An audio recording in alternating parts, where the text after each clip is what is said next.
DXD.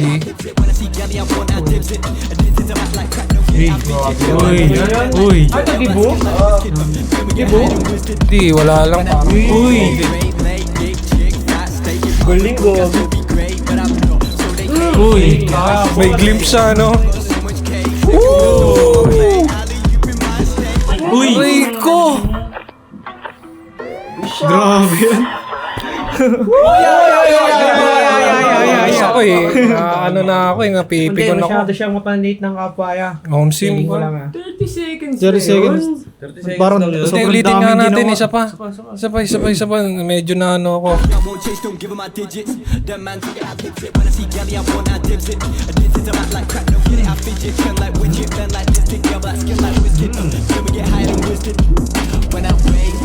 Ang planeta kagaling, sir.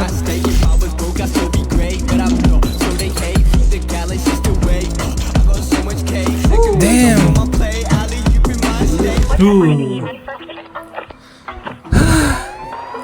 Hingal ako ah. Kapagod, par. Dax. Oo, kasi apelido niya Didinag nag-umpisa eh. Kaya DXD.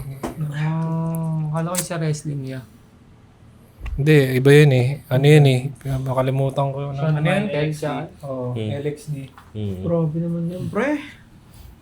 Ano? Sige. Ano ko ya? Sabihin nyo lahat ng gusto nyo sabihin. Pero hindi, teka lang muna, shoutout kay Sir Dax. Ito, isa sa idol yan, par. Idol ko yan pagdating sa filmmaking. Tsaka, yun, alam ko galing siyang wedding. Bago siya mapunta sa wedding, dancer din niya, break dancer yan, pre. B-boy yan, bro. Kadugo ni boss. Malapit yan. Kaya yung musicality, given na. Alam niya kung saan niya itatama. Sige, magsalita kayo ngayon. Natin yung 1 second niya. Isang subject lang yan, di ba? Isang subject lang yan. Pero feeling ko ginamitan niya ng After Effects sa halos, no? Grabe. Same. Hindi yan premiere lang. Yan, yung text niya yan. Pero anong ginamit niya dyan? Sa panning na yan. Tripod lang yan. Pwede. Tapos pinan niya lang. Pwede ah. Kasi naka-mask yan eh, di ba?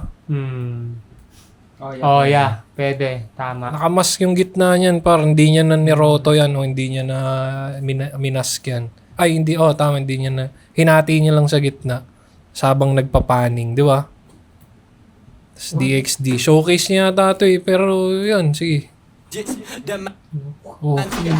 Yung nangyari, no? Dami, pre. Napagod na naman ako. Yun, After Effects. Balik mo ulit sa umpisa. Yun, yung bumuka yung bumuka yung likod. Ayun nga? Yung bumuka yung likod. Yung Ano yun, overlay? Pwede parang nakaano yung pinaka-subject tapos lalagyan yung parang Naka-trace yung pinaka-subject. Tapos parang ipapatong niya yung sa may effect yung sa likod. Ganun. Hiwalay, 3 layer. Oo, ganun niya. Ganun lalabas doon. Sige nga, ulitin mo ulit.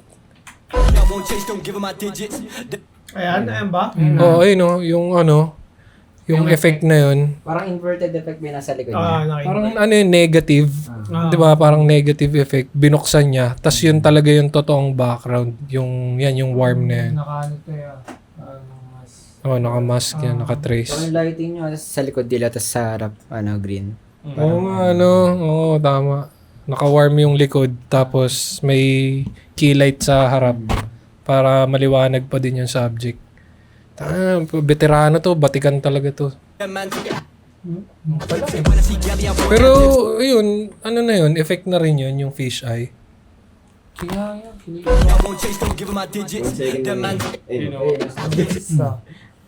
yan. Parang ginamitan niya ng yan niya, medyo natural. Feeling ko Simula gitna makikita mo May curve na siya Natural feeling ko. Post. Feeling ko post. Pwede din natural pero feeling ko post. Kasi ito. Yung transition, yung transition hindi siya hard hindi siya hard black. Pwede. Hindi din yan sa feather eh. Mas feather eh, oh. Pwede din para ano, hindi siya solid circle. Sige, tuloy natin. No? Glitch, no? Nangyari, ano? Hindi kaya ng ano, mata. Ang series ko lang, ang dami na nangyari. Tsaka yung framing niya, pre, no? Ang ganda yan, no? Ganda yan. Oo, yan. Ganun ulit yung technique niya na ilaw. Saan nakapwesto yung ilaw niyan? Palagay mo, Lance. Ilalim. Sa Hindi. likod, yung warm. Saan nakalagay yung warm? Hindi sa ilalim. Hindi, yung warm. Nakatutok ata sa babae eh. Likod? Sa bandang likod. Oo, yung Tapos likod. makatapat sa kanya. Parang gano'n. Tapos, yung key light sa harap, yung blue ba to? Green? Nasa taas, yung bandang taas. No? Oo, Di ba? yung Maliwa ko taas. yung tinatapan ng kamay niya. Kasi tingnan mo, hindi niya maganda eh. Kapag may ilaw ka sa likod, tsaka dito sa harap, kapag may ilaw ka sa likod, natitrace yung ano eh, yung facial, tingnan mo yung muka. Di ba, nagmumukha siyang lalong sharp pa. Dahil dun sa tama ng ilaw. Nagkaroon ng, ano, ng shape, di ba? Kasi kung wala yun niya, hindi Magiging flat, no? Galing. Non-light yan, non-light. Nalayo. Oh. Ginlich. Galing, no? Bulaga. Ganun. Ayan, ano yan, overlay. Overlay na to. Oh! Nakita mo yung text? Ano yun niya, template? Tingin mo. Yung text? Hindi, ito yung mga effects na ginamit. Ayun o. Oh, yung X na yun? Oo. Yun, ano, feeling ko template yun. Ayun. Template. Feeling ko, hindi, pwedeng ginawa niya yun. Pwedeng ginawa niya yun sa, ano, sa After Effects. Tapos ano yun na lang. In-overlay niya lang. Ano yan, After Effects talaga yan. Yung Yan, ito, distort yung likod. Nakaroto yan, no? Nakamask. Kaya nakita naman sa gilid ng babae. Tsaka yun, nasa yung lighting niya din, di ba? Proper din talaga eh. Kumbaga yung shadow, tsaka yun, hati. Ate. Oo, yun, ano yun, roll? Yung yung paglabas nung next frame. Yeah. Ayun, no? Mas din yun, di ba? Tapos nilabas niya. Oh, yeah. Naka-overlay. Pwedeng transform yung gamit ng yung movement. Pwedeng Oo. transform yun. Yun, ganun lang din. Masking lang din, roto. Tapos, yung movement na ginawa niya dun, nilagyan niya effects na transform. Tapos, keyframes palabas. Galing, no? Seamless, eh, no? Mas Kasi- seamless take note nyo, mas seamless yung transform sa after kesa sa premiere. Try Oo, niya yan. try mas niya. seamless siya. Mas smooth siya tignan. Hindi siya, hindi siya masyadong halata. Kumbaga, more natural. Kasi itong frame na to, pre, oh. Ganun ulit yung lighting. Same dun sa kanina. Tapos may smoke sa likod. May niya. smoke effect lang sa likod para mas lalong makita yung light rays. Di ba? Ayun, oh, nakita mo yung tama nung ilaw. Kasi kung walang smoke dyan, di ba, diretso yan eh. Mas bright. Sabog yung ilaw, di ba? Tapos Kaya- ang napansin ko din yung lugar. Oo. Abandoned na- Abandoned graffiti. Parang mga tambahay ng mga Mga ano, angas talaga skater, eh, no? Mga streets. Yeah. No, dinidistort niya yung subject. Ang hilig niya nun. Kung hindi yung subject, i-distort niya Yung background. yung background. Tapos ito, parang double exposure, no? Galing. Grabe siya. Hindi, yung lang, tao lang yung inano niya, no? Yung tao lang yung inangat niya. Hindi nakasama yung background, di ba? Hindi, naka-zoom niya. Zoom. Naka-zoom yung buong frame. Tapos, yung first frame, yun yung iniwan niya, yung tao, yung may kulay, di ba? Ayun o. Yun o. Inalog niya yun. ulit.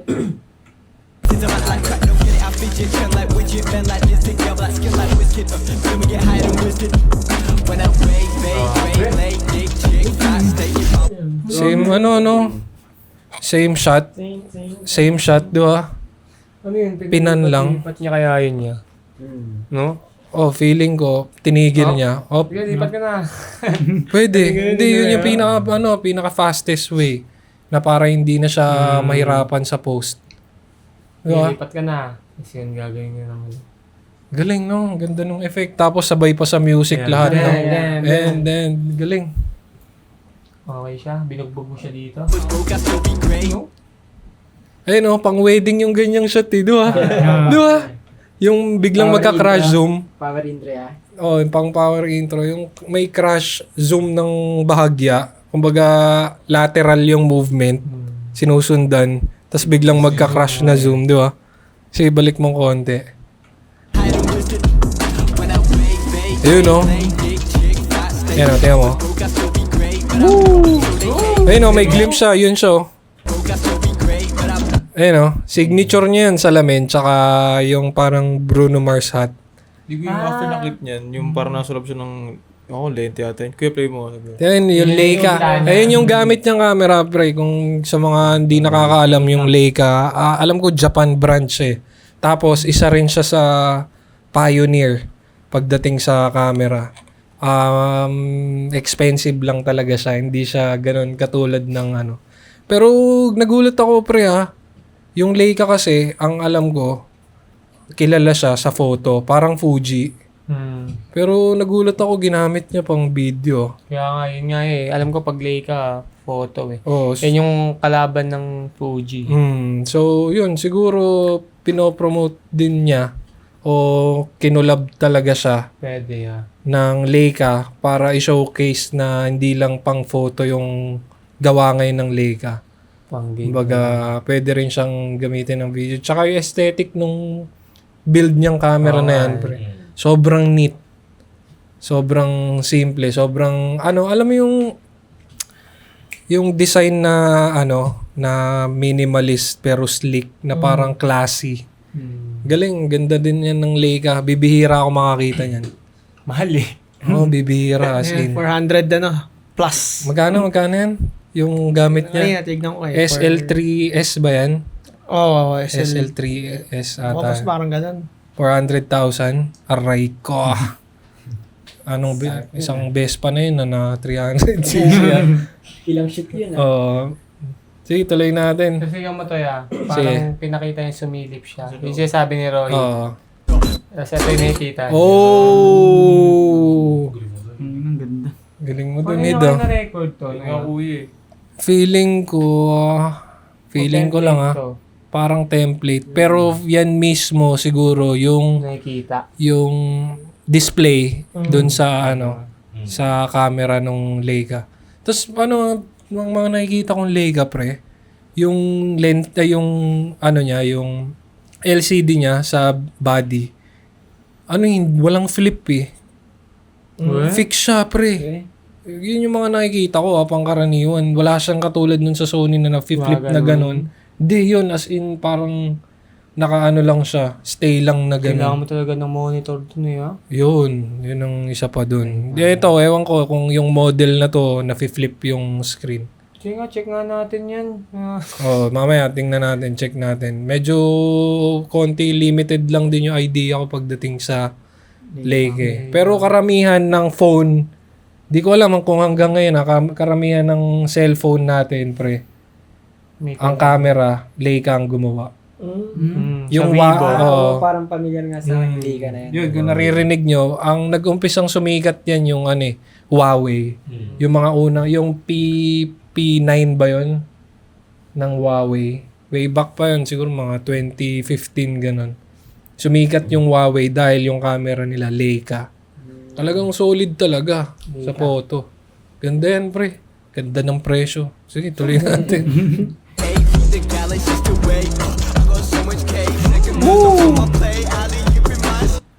Yan. Yun na. Roto ulit. Oo. Tapos pinatong na lang.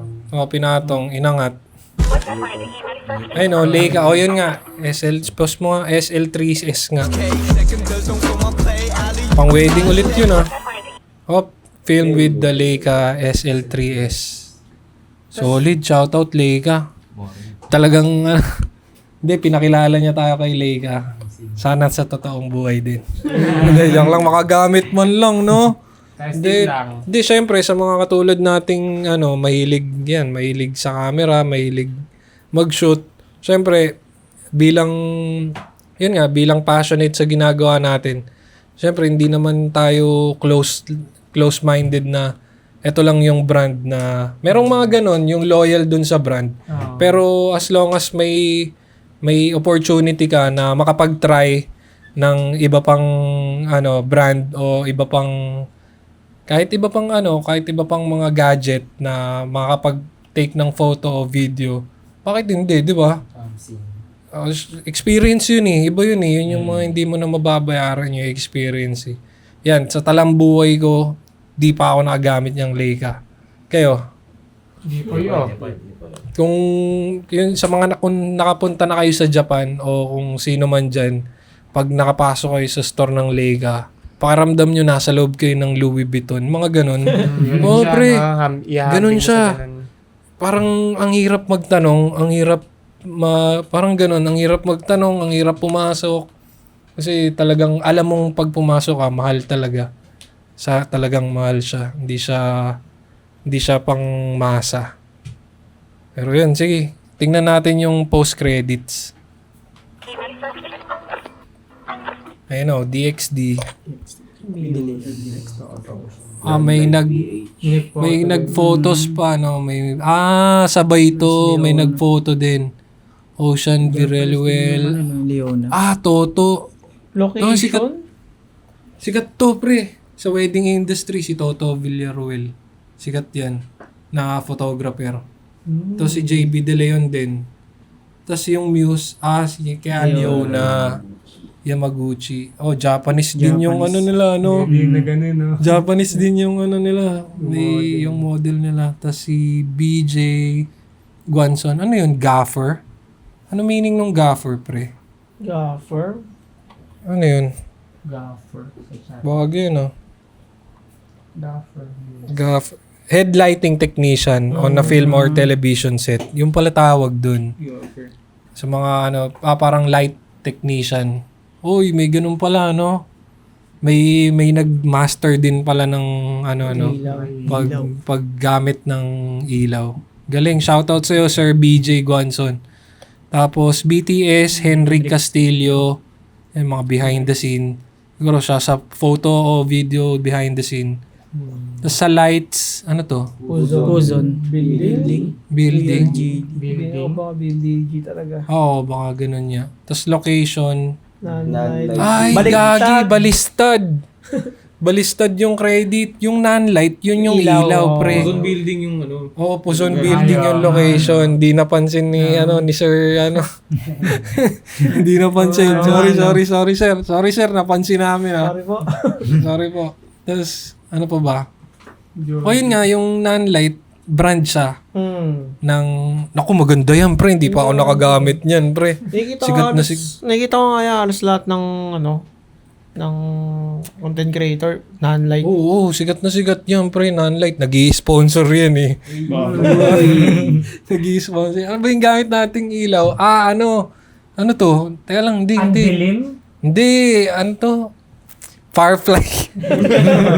Bumbilya lang to, pre. Bumbilya lang. Hindi, baka sa susunod, makabili na rin tayo niyang non-light. Kasi medyo expensive din yan. Pero pag-iipunan natin yan. So, yun. Malay mo. Yeah. Malay mo, di na natin kailangan. Hindi, kaya natin mag-ipon yan, pre. Kahit nakakaya eh. Paparinig yan si boss. Hindi, nakakaya. Ano yan? MQ Lighting. Okay. Hindi ko pa narinig yung yan. Pero siguro partner sila ng non-light. Special thanks to Jojo Gloria, Anthony Cuesta, Rafa. Ito, feeling ko itong special thanks na to mga mga sponsors. Tsaka itong Ethan Yamamoto. Ito yung representative ng Leica. Kasi Japanese eh. Tapos itong Days Clothing yung ginamit na Siguro mga stylist din iba. yun, stylist din. Tapos ay makeup artist. So yun, shoutout Sir Dax. Sino siya?